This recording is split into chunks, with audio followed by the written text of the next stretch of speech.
Earthlings, I'm Guy Riel, and this is the Canadian Rielity.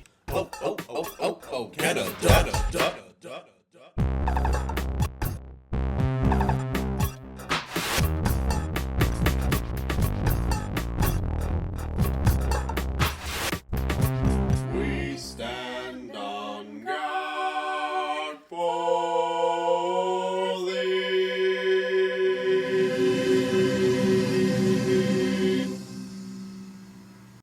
Listen up, humans. There's a war going on, and it's not being fought with precision missiles, against drugs, between classes, or against Christmas. This war threatens the core of our society, the very fiber of what makes us Canadian. That's right, you guessed it. We're in the middle of a war on consumption. The battle lines have been drawn, and someone needs to stand up for business, as usual. Folks, I'm as angry as a sea monkey in a freshwater lake, and I parted my hair for this occasion. Welcome to the Quagmire.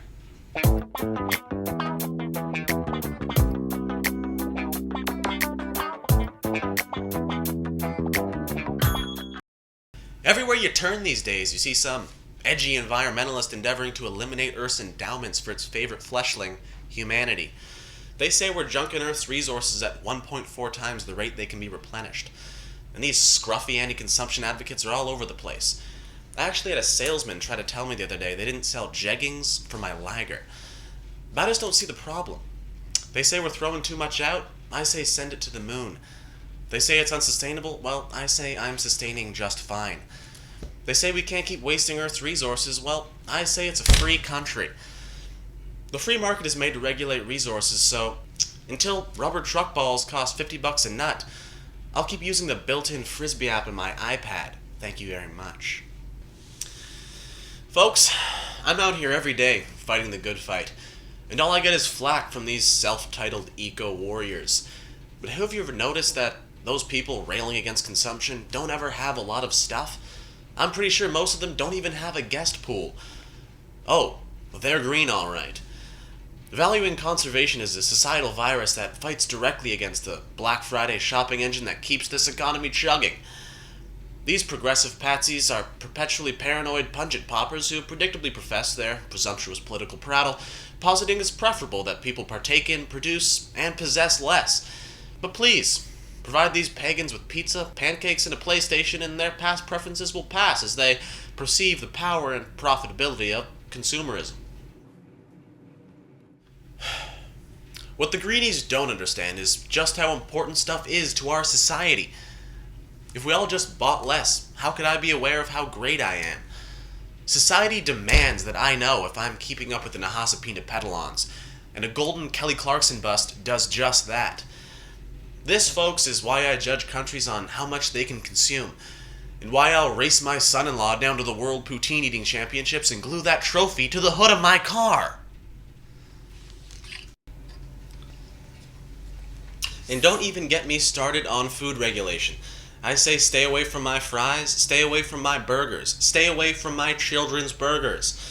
If I want to sink into a 5-pound grease ball smothered in Hellmann's, wearing 3 sweaters in a room at 10 degrees Celsius in the middle of August, and buy my dog Mindy 16 party dresses and march her around Ashbridges Bay spraying styrofoam confetti in front of her with a leaf blower, to quote the great B.J. Spears, that's my prerogative.